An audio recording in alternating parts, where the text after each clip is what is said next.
Ассалому алайкум дӯстони азиз ва тамошобини сомонаи Рахш.TG.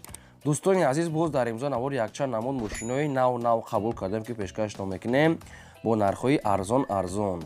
Агар шумо дам чунин мошинҳои фурӯшӣ, хона, замин, квартира, ягон техника, ягон маҳсулот, фирма, чӣ намуд реклама ки бошад, маромад сурат маълумотша дар WhatsApp иморо кунед, мо дар видеои оянда фурӯшда рекламада мегузорем. Дар имзо навор аст хетчбекҳои арзон, седано хастай, хоб сечкаҳои абёр, Toyota Corolla ва Daewoo Nexi ва дутаи дигар Daewoo Matiz астае ки бениҳоят нархҳои арзон ки ихел нархҳои ягон бор мо мондагӣ набудем. Ва дигар намуд мошинаам астае ки барои шумо ҳамаша омода кардем. Барои видеонавори моро то охираш тамошо кунем, ба видеонавори мо лайк гузорен ва дар комментар нависед ки ба шумо чӣ хеле мошинҳо дар кор астае, мо дар видеои оянда пешкаштон мекунем. Курси имрӯза 1000 рубл баробар аст ба 177 сомонӣ. Наворро сар мекунем, маромад рафтем. Якум мошини фурӯшии имрӯза астае дӯстон, Opel Astra F астае ки дар кузофи хетчбек соли барои 6 1994 астае ки даруни мошина полни худ 96-97 кадагиян. Бензин, газ кор мекард, мотори 1.6 инжектор, коробка механика, ҳолати мошин мегӯяд беҳтарин ае. Мошин бадрон полни худ 97 кадагия мегӯяд, сайсени беҳтарин.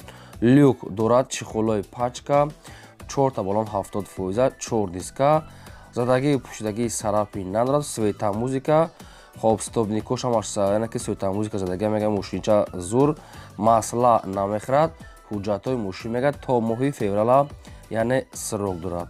Мошинча мегӯяд 100% хелае ки дасти як одам ягон камбудӣ надорад. Хоб дастрошна мегӯяд фурӯхта мешавад бо нархи 23 000 сомон. Дӯстони азиз, бо кадоме ки мегирад арзона мешавад ва мошин қарор дорад айни ҳол дар ноҳияи Ёвон.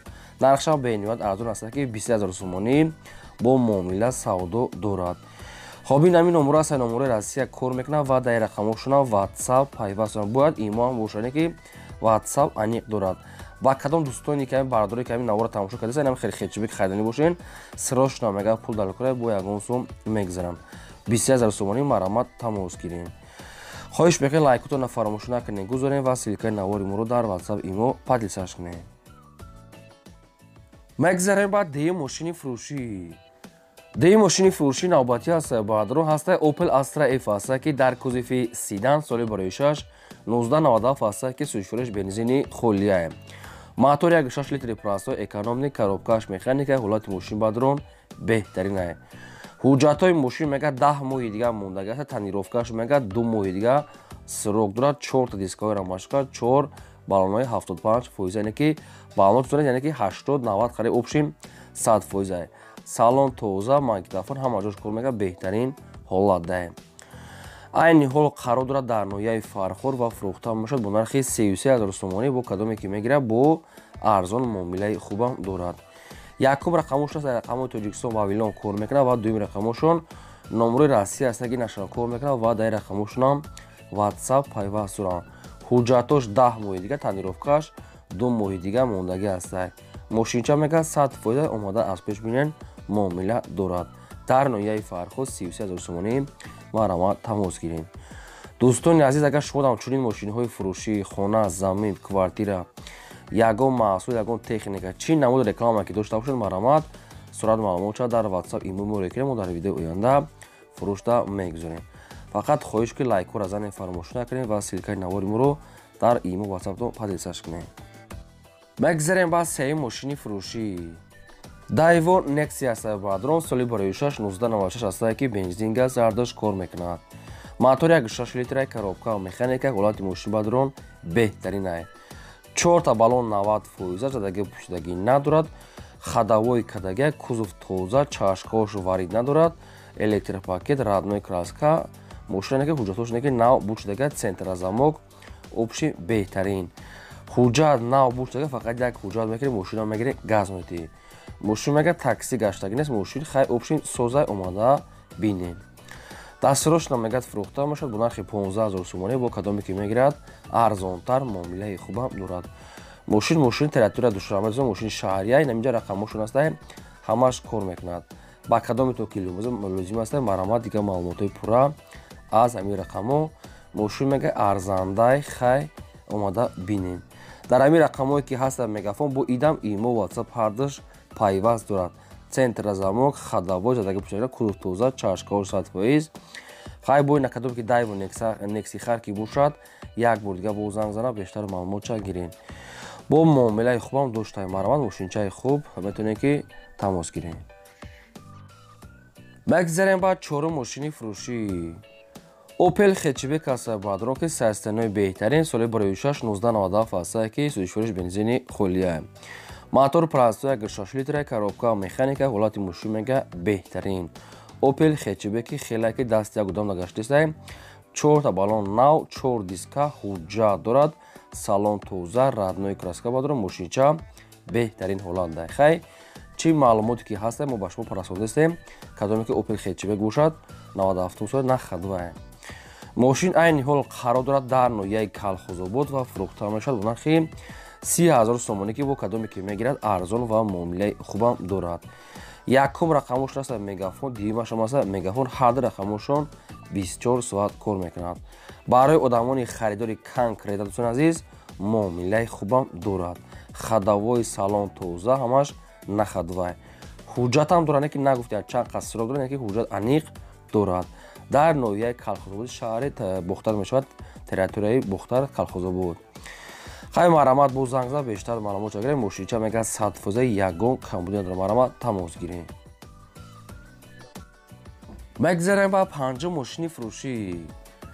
پنجم ماشینی فروشی است برادر مرسدس بنز سی کلاس است که سچکا بیومی سویتوی سفید سالی برویشش 1998 است که سویش فروش بنزینی خولیای موتور 1.8 لیتر коробка механика ҳолати мошин мега беҳтарин аст. ҳуҷҷатош мега то моҳи сентябр, танировкаш мега то моҳи сентябр, яъне ки срок дорад.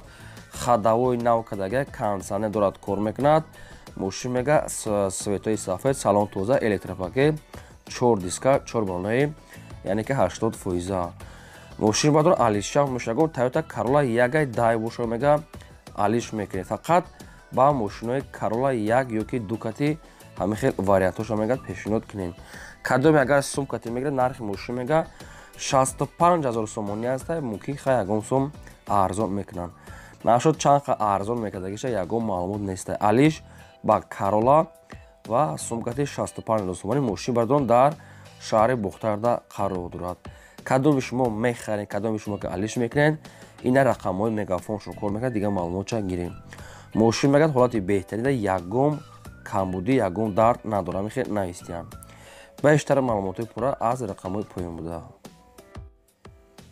мегзарем ба шашум мошини фурӯшӣ. шашум мошини фурӯшӣ аст баъдрон Toyota Corolla аст ки соли барои 2008 сол ки бензин газ ардаш кор мекунад. мотор 1.6 литра, коробкаш механика, мошин мега дар ҳолати хуби техникӣ қарор дорад. Toyota Corolla D. мошин баъдро мотор мега 100% хадавои дорад, ҳама ҷош мега беҳтарин, расход надорад. электропакет, кондитсионер, 4 балонаи ҳолати корӣ, 4 диска, мошинча нахадвай. нашоти танировка, нашоти ҳуҷҷатош не ки ягон чиз гуфтагӣ нест. мошин айни ҳол дар шаҳри Ҳисор қарор дорад ва фурӯхта мешавад бо нархи 65,000 сомонӣ. ишам ҳамин 65,000 мошин дар шаҳри Ҳисор рақамошон мегафон. ва кадоми шумо ки Toyota Corolla D лозим ки бошад, марамат занг занед. дӯстони азиз, кадом намуди реклама ки бошад мо дорои кардем, мо фурӯшта мегузорем. чизҳои техникияи хонаҳаи заминаи квартираи мошинаи чӣ намуди ки реклама ки дошта бошад, марамат сурат маълумот ҷудо кунем. дар видеои оянда рекламада мегузорем. лайкҳоро фаромӯш накунед ва силкаи навор дар васаи мо подписаш кунед. мегзарем ба ҳафтум мошини фурӯшӣ. Daewoo Matiz аст баъдро ки бо нархҳои арзон светои золотисти соли барои 1998 аст ки сӯзишвориш бензини холия. мотор 1 литри простой, коробка механика, мошин мега дар ҳолати хуби техникӣ қарор дорад. мошин баъдро камтар не ки расход дора мега соҳибшон срочна пул дар кора мега арзон мефурӯшем. мошин дар раднои краска, салон тоза, мошин мега пол оборот заводид мешавад. камтар мега кор дора мега не ки нагуфтиян чӣ кор. хай баъзе краскаҳошам мисолази ҳамин хел чизо гуфтиян ва пол оборот заводид мешавад. то қад суми холӣ мекард умуман алиш намешавад. электропакет ва 4 балонаи средни диска. мошин айни ҳол дар ноҳияи қумсангир ва фурӯхта мешавад бо нархи 7500 сомонӣ ки бо ягон сум муомила мекунанд. дӯстони назди мошин бардорон, опшим камтар расход дорад. ин ҳамин рақамошро ҳаст TCL кор мекунад. ба кадоми шумо хеле даеву матиз ки лозим бошад, бо занг зад дига маълумотои пурраша як бори дига гирем. бо ятае дига бо ҳам хеле даеву матиз ятига ҳастай. ҳозир вайшам баъдаи ин дӯстони азиз вайшам ба шумо пешкаш мекунам кадомиша ки шумо хоҳед харидор бошед. ҳаштум мошини фурӯшии баъдорон бо ятига ҳаст даеву матиз ҳаста ки бо нархҳои арзон соли барои 6 1999 асосишвориш бензини холӣ объем мотораш 0,8 литри экономни простой коробка механикаи мошин мега дар ҳолати хуби техникия. мошини баъдорон фақат аз краскаш камтар безева мумкин фақат ами камбудиш краска бошад. 4 балонаи 70%, 4 диска электропакет, нам хел светои алюминия серебристай, лакаш сухтагӣ бидай, хай лак мезанем медонам ами хел опшим кор дорад. нархи мошина мега 10,000 сомонӣ аст, бо арзон мешавад ва мошин қарор дорад дар шаҳри Душанбеда. вай мошини якумина 7,000 иш 10,000 сомонӣ, хай кадоме ки дайвоне ам хеле матизгир боша, хеле нархҳо редки меғалтанд. ин рақамошон мегафон мошинҳоро метавонед ки маълумотша аз ёбашон гирен. дар имрӯза ҳам ханавор мошини фурӯшӣ буд. то видеои оянда худо нигаҳбони ҳамаи шумо.